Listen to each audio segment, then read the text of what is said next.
J'ai découvert la vente directe en allant à un atelier culinaire une fois il y a 6-7 ans de ça.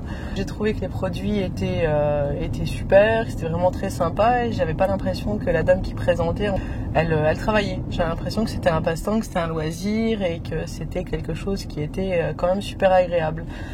Donc j'ai commencé à me dire pourquoi pas faire la vente directe. Je cumulais 2 emplois, j'avais un CDI en tant qu'assistante dentaire depuis 16 ans. Et en fait je me suis projetée sans mon travail d'assistante dentaire, juste en tant que VDI. On arrive à gagner la même chose que mon travail d'avant, en travaillant 3 fois moins.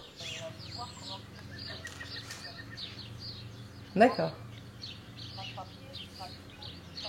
Non, c'est pas à toi de gérer ça. Alors pour le règlement du robot, ce que tu peux lui dire, c'est qu'en fait tu lui fais remplir le papier, tu lui fais remplir le bon de commande direct. Le management, c'est un état d'esprit, mais on l'a pas forcément dès le départ. Et aujourd'hui, je suis à la tête d'une équipe de 13 personnes. 11 recrues directes, 2 indirectes, et qui pour la plupart commencent à se poser la question du recrutement. Mon objectif, c'est de créer des managers comme moi. Donc moi je suis manager senior parce que j'ai plus de 4 recrues.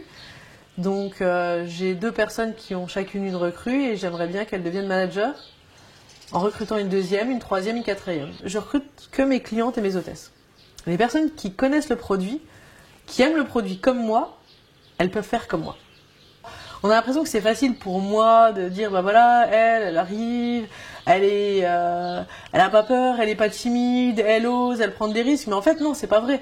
En fait, je suis super timide, je n'irai pas vers les gens pour leur parler comme ça.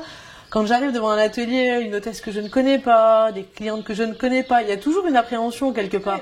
Faut que je montre en fait à mes recrues que il n'y a pas de risque, et il faut qu'elles osent en fait.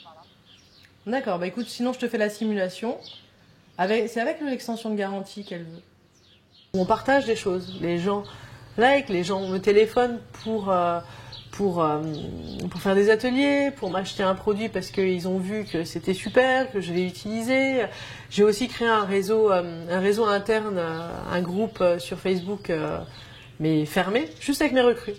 Alors ce qui est bien aussi, c'est que par exemple, si un jour je suis au cinéma avec mes enfants et je peux pas répondre à une de mes recrues, et ben au final, elle pose la question sur ce réseau. Et j'ai les 12 autres qui sont là pour lui répondre aussi. Donc c'est un partage aussi. Vous avez quoi comme temps pour vous? Le week-end, pour les enfants, pour la maison, pour tout? Non, ça c'est pas moderne, c'est dans l'ancien temps. On se levait le matin, on se couchait le soir, c'est boulot, métro, dodo, hein, c'est ça. Hein. Moi aujourd'hui, c'est plus ça. Moi aujourd'hui, c'est... en fait, je travaille quand je veux. Je dis, c'est la belle vie. Et ça, c'est top. Ouais.